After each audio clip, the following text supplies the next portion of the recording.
Iran সরকার জানিয়েছে, মার্কিন সামরিক হামলার মুখে দেশটির দক্ষিণ পশ্চিমাঞ্চলের কৌশলগত বুশেহর বিমানবন্দরটি সম্পূর্ণ অকার্যকর হয়ে পড়েছে। সরকারি সংবাদ সংস্থা ইরিনার এক প্রতিবেদনে এ তথ্য জানানো হয়েছে। মঙ্গলবার এক সংবাদ সম্মেলনে একথা জানান দেশটির সরকারের মুখপাত্র ফাতেমেহ মোহাজেরানি। তিনি জানান, সংশ্লিষ্ট কর্মকর্তাদের নিয়ে তিনি নিজে বুশেহর প্রদেশ এবং ক্ষতিগ্রস্ত শহরটির বিমানবন্দর পরিদর্শন করেছেন। বিমানবন্দরটির বর্তমান অবস্থানকে তিনি কার্যত অচল হিসেবে বর্ণনা করেছেন। সংবাদ সম্মেলনে মোহাজেরানি বলেন, আমরা জনগণের সেবার জন্য সম্প্রতি কেনা এবং সংস্কার করা একটি বিমানের ধ্বংসাবশেষ দেখেছি, যা সরাসরি ক্ষেপণাস্ত্রের আঘাতে সম্পূর্ণ ধ্বংস হয়ে গেছে। বর্তমানে বিমানটির লেজের একটি ছোট অংশ ছাড়া আর কিছুই অক্ষত নেই। ক্ষয়ক্ষতির বিবরণ দিয়ে তিনি আরও জানান, এই ভয়াবহ হামলার কারণে বিমানবন্দরটি পরিচালনা করার মতো অবস্থায় নেই। তবে হামলাটি ঠিক কখন চালানো হয়েছিল কিংবা বিমানবন্দরের অন্যান্য অবকাঠামোগুলোর ঠিক কী পরিমাণ ক্ষতি হয়েছে সে বিষয়ে তিনি তাৎক্ষণিকভাবে বিস্তারিত কিছুই জানাননি।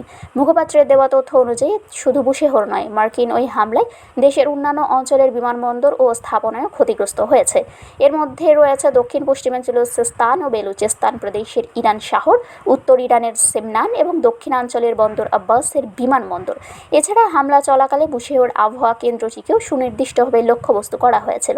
বেসামরিক ও জনগুরুত্বপূর্ণ অবকাঠামোর ব্যাপক ক্ষয়ক্ষতির কথা তুলে ধরে ফাতেমেহ মোহাজেরানি বলেন, সাধারণ মানুষের ব্যক্তিগত সম্পত্তি থেকে শুরু করে মাছ ধরার নৌকা এবং পর্যটন ব্যবসাও এই সংঘাতের মারাত্মক প্রভাবের বাইরে নয়। তার দেওয়া হিসাব অনুযায়ী হামলায় 12টি সেতু, 2টি সুড়ঙ্গ, বন্দর আব্বাসের প্রধান রেল স্টেশন এবং দক্ষিণাঞ্চল ও উত্তর পূর্বাঞ্চলের কয়েকটি সেতু ক্ষতিগ্রস্ত হয়েছে।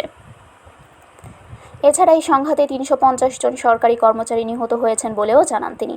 উল্লেখ্য, গত 11 জুলাই থেকে শুরু হওয়া 13 দিনের তীব্র উত্তেজনার পর যুক্তরাষ্ট্র ও ইরানের পাল্টাপাল্টি হামলা বন্ধের ঘোষণা আছে। গত শুক্রবার থেকে এই অঞ্চলে তুলনামূলক শান্ত পরিস্থিতি বিরাজ করছে। তার ঠিক পরপরই সরকারের পক্ষ থেকে এই ক্ষয়ক্ষতির চিত্র প্রকাশ করা হলো।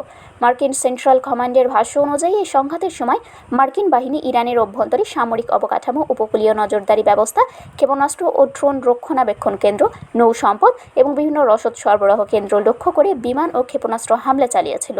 অন্যদিকে তেহরানও এর জবাবে মধ্যপ্রাচ্যের বিভিন্ন আরব দেশে অবস্থিত মার্কিন সামরিক ঘাঁটি ও সরঞ্জাম লক্ষ্য করে পাল্টা হামলা চালিয়েছে বলে দাবি করেছে। শারমিন শিমু, বরেন্দ্র টেলিভিশন।